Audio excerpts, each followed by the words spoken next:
yeah, for people who, say things like, just leave, what would you kind of say for them, to them? You mean people that would come us saying, why don't they just leave? Exactly. Okay. A lot of the women have a hard time leaving, mainly because there's a fear of not being able to financially be able to manage, fear of any repercussions, not knowing that there are actually shelters out there that are there to support them in their process. There's a lot of different reasons, but a lot of it comes down to fear. Okay. Um, and I guess kind of getting into the extreme of it, are there some circumstances where some people feel if they leave, maybe this person might harm them to the point of death type of thing? Oh, absolutely. Whenever we have women, one of the reasons why our addresses and everything is confidential is to protect the women and the children. So, an abusive partner will go through hoops in order to retrace the women and the children. They'll go to the police saying that the woman has kidnapped the kids. They will, some of them are very tech savvy and will put different things on the phone. So, um, yes, the women often arrive with the fear that something could happen. Does it happen to the fact that uh, there's a homicide? We try and protect the women as much as possible, but there's Okay. definitely a fear of that. It's a power relationship, and it could escalate very easily into something very serious. Okay. And during the pandemic, have you noticed an increase in domestic violence? Yes. However, it was very difficult, especially when we were confined, especially at the very beginning. Women found it very difficult to be in touch with us. If they were working from home. Their partners were also working from home and or had no jobs. So their ability to be able to reach out to us um, was not there. So we, as collectively as a team, we did different things on Facebook so they can get through to us through Messenger. Someone would call in the middle of the night very discreetly while their partner was sleeping, just, to reach out. Um, we did through pharmacies, we did like pamphlets that we would give to the pharmacists to give to the women if they would have to come to get like medication, that kind of stuff. So we had to go in different ways in order to reach out to the women because it was very difficult for them to pick up the phone. In the past, the husband or the partner would be out working. They would take the time, they would, grocery shopping, and they would call and we would make arrangements either to leave or to put a safety plan together and how to go with the kids and all that to come to the shelter. So it was very, very difficult for them at that time. As we deconfined, so over the past couple of months, access to us has become much easier. Our lines, our telephone line, our 24/7 crisis line is very busy. We've had increases requests for our external services. So our external services, to explain what that is we have a confidential location where women in the community will come and meet with our counselors. Now it's on Zoom, obviously, without having to come to the shelter. So they could still be with their partner, or they could be living some post-separation violence. But we've had definitely an increase with those requests as well. And at the shelter itself, which is our crisis home, um, if we have a family that leaves, we have another one that comes in very, very quickly. As a counselor, what type of services are you providing? Is it more just phone services, kind of help getting them to work through things, stuff like that? So we, as a shelter, we have a few different services. So I explained to you a little bit what we do in each of our different services as a different demand. So at the crisis, at the shelter itself, there are women that will come, families that will come to us where they need a shelter very quickly. We work with them. They will stay on the average 2 to 3 to 4 months, depending on each of the cases. And we work with them on the de-victimization process. So in an abusive relationship, it's a power and control relationship. And a lot of the women arrive, they're super resilient, but have a hard time, making decisions. So we help them through the process of the legal process. We help them find a place to live. We help them rebuild their foundation, their life, apart from the violence. So that's what we do at the shelter. And at the shelter, we have counselors we work directly with the women, and we have mother child counselors. So we work with the women, but as moms, and we also work with the kids. So that's actually what I do. And then from there, we also have what we call a second stage house. So our second stage house is an apartment building where the women who still need a confidential address, because everything is confidential, they will go and live for a period of up to 2 years, 21 months to be more precise. But there's also counselors that are there. So they will also help with the post separation issues that will arrive, because an abusive partner will use the kids, will use all sorts of other ways to get control over the woman. So we have counselors that are there. So again, we work with the de-victimization process. Um, and then we have, like I said before, our external services, where we have women that come to us that don't necessarily need specifically right away a shelter, or decide not to come to a shelter, but that do need the support with their situation. And we also have in our external services also mother child counselors. So in all of our 3 services, we have 2 different types of counseling that we do. Thank you so much. I just want to backtrack a little bit. When you were talking about fear and that kind of being a barrier in some of these women leaving their abusive partners, are there any other, I guess, barriers or difficulties you could talk about, kind of, for example, economic barriers? I mean, some of the women are totally financially dependent on their partners.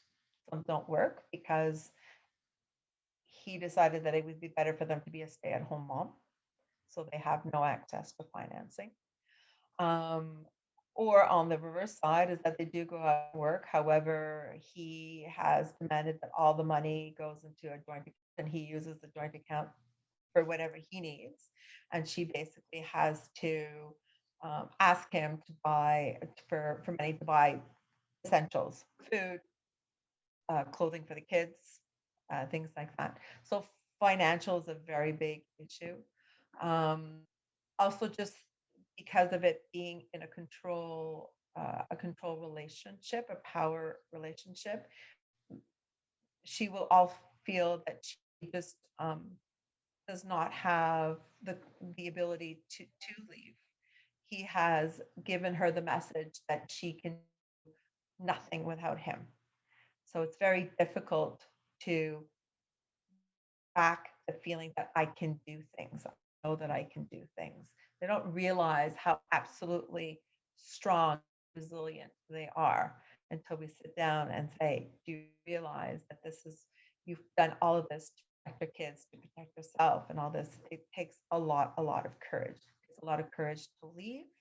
Um, and it takes a lot of courage, just to deal with the day-to-day stuff that it comes with an abusive relationship. It's kind of like the manipulation of consistently telling them, you can't do this without me, or things like that, where they It's act feel. Yeah, it's actually coercive control. So it's all the little things that he can say or he can do that will build, and it's cumulative. So just by doing that, it gives a sense of not being able to do things. Thank you for explaining that. Maybe this is a bit more difficult to answer, but in terms of financials, I was wondering if maybe you have seen that, when serve was being distributed, did it maybe provide some more financial freedom for these women and possibly to be able to leave their partners? The syrup? Are you talking Hmm. about the serve? Exactly. Um, no, we didn't see any benefit for that at the shelter. Okay. Um, okay, just gonna look at my questions. Okay. Okay, I guess way backtracking, but how long have you been working in this field and with Regroupement de Maison? Um, I've been involved in in the shelter through different capacities for 10, 11 years. Wow, that's great. Okay. And le regroupement, the shelter itself has been involved with the regroupement for many, many, many years. Okay, great. And always as a counselor. Yes. Well, Okay, me, no, I've okay, done different things. okay, okay. What are some of these other roles, if you wouldn't mind talking about them? I can't. Okay, no worries, not a problem. Okay. Um, hmm. And maybe this is more of a sensitive question, but I was seeing the last couple weeks in the media. Unfortunately, another woman, I believe, just outside Montreal or on the border of Montreal, she died as a result of domestic violence, and it was the seventh death within the last few weeks. We've actually had 8 deaths in 8 weeks. Wow. Um, The last up north. okay. And does this, especially in the context of the pandemic, does this come as a surprise to you? Sadly, no. We at the beginning of the pandemic, we had foreseen that there would be an escalation towards the end of the pandemic. Basically, what happened that we foresaw was that during the time that we were confined, the control was very insular. And now, when with the deconfinement, the women are, go out and do groceries and do that. So they're more out there. So there's a reassertion of the power and the control. And so we had foreseen, sadly, we had raised red flags saying that this could very well happen. And sadly, this is what has happened. It's been a terrible wake up. A loss of lives that we've had over the past couple of weeks, past few weeks is should never have been. We, we had mentioned that it was going to possibly be a problem. Thank you for talking about that. Is there anything, um, any more support that you would like to have, maybe from the government or anything like that, to kind of resolve this? Well, when we were talking about the confinement and all this, we, as our external services, we have a long waiting list for the women to come and get services. And during our confinement as a staff, we made it a point to make sure that we kept in touch with them and all this. But we didn't get extra funding for this. We didn't get um, additional support in order to be able to give support to our women.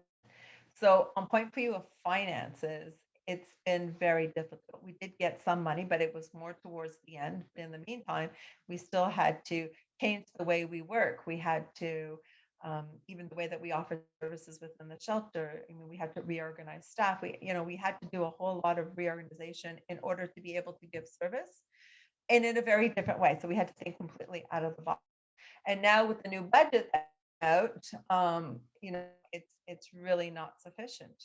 We have asked for quite a bit more in order to consolidate all of our services, and it came out to, I think we calculated to 40 odd $1,000 per house per shelter um, per year, and so that doesn't even pay for an extra counselor. It doesn't pay for, we need more safe places where we can meet the women. And it just, our external services are at the maximum, and we would need more counselors in order to decrease our wait list to give service to the women. And this is why our crisis line is busy. And, we try as much as possible with the staff that we have to be able to support. But No, we're only a certain number of people and certain number of hours. When you said approximate like $40 odd thousand dollars per shelter, would this be just Montreal?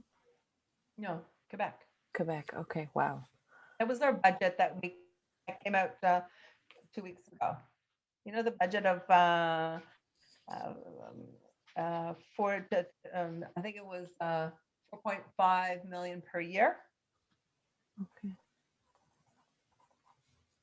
I'll need to look into this. I can't Yeah, that was say. our 2021 budget that came out Okay.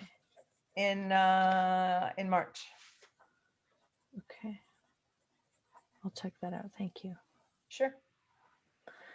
Um, and to operate in a way that, you can provide as much services as you want and help as many people as you want. Yeah. I guess, is there maybe an estimate that you feel would be appropriate to get it all done?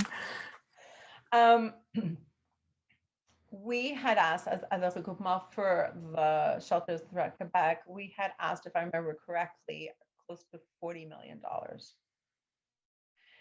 Just in order for us to consolidate our services and to develop some of the services that that we need out there through outreach programs, through things like that. And it's we just didn't get it. So we're hoping that things are there may be things coming down the pipeline, but right now this is what that we are stuck with. And our fundraising too, because in the past years we've a lot of our services are not subsidized by the government, so we are able to pay some of our counselors in some of our locations through our fundraising initiatives. And because COVID has impacted our own fundraising abilities, so so it comes down to money. Um, okay, two things I want to ask from this. Sure. The first, I'm wondering, in the time that you've been with Regroupement, have you seen, I guess, maybe an increase, maybe a surprising increase in the budget that's been provided to you from the government? It's not just with the regroupement. I mean, collectively, as the regroupement is fantastic. They're really politically, they're really, and each of the homes. I know as we do a lot of work also with our own M&As and all that. We're, so I think the whole part of, and then what happened with the reports that came out, the recommendations that came out, and the coroner's report and all that all came out. I mean, the cause of conjugal violence, the cause of the women, is getting a lot more um, publicity, I guess, sadly, but it's getting a lot more publicity. So it's much more in the forefront of people. So that's why I think the politicians and all that they are coming up, they're realizing that these are issues and we are getting more funding, but it's a collective effort, right? If, everybody has to denounce, everybody has to talk about it. The marches that we had on Friday, and the one that was there on Saturday too for Rebecca, the more that people are aware, the more that we put pressure on the government, the better it is, the more money that we can get back, the more that we can put back into our community and help the women and the kids. Thank you. And could you tell me a little bit about the fundraising process, what this looks like? Okay, so there's a few different venues. We have big fundraising events that are organized either through our board of directors. One of them is our Pumps and Pearls that we've had for a number of years, which we've had to put aside last year for sure. This year we may do a virtual one, kind of thing to follow. And then we have a lot of partners in the community that will do fundraising for us. Could be regular citizens that will do a fundraiser. We have a seniors group that develop our masks. So if you go on our website, we have a mask that says "Speak Out." So these are different fundraising initiatives. That is, especially now in point of view of pandemic, the Speak Out mask is is very helpful.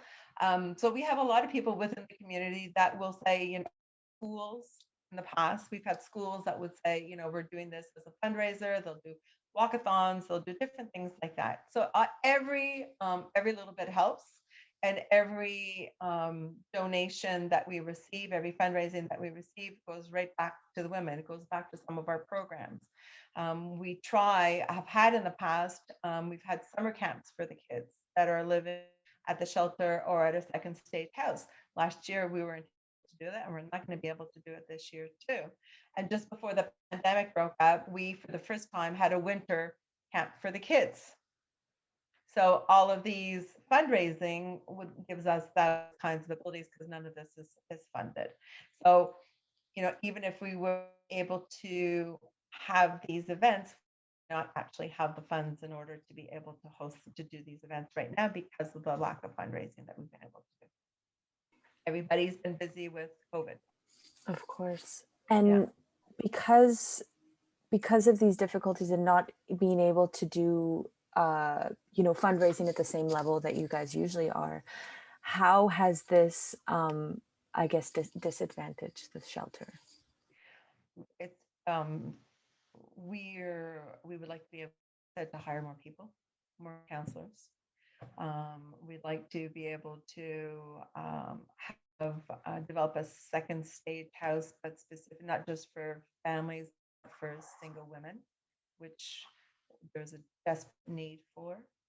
Um, there's other programs that we would like to put in place through our outreach programs that we haven't been able to do, just because we just don't have the staff to be able to handle all this, the extra efforts that we want to do in the public venue, in the community.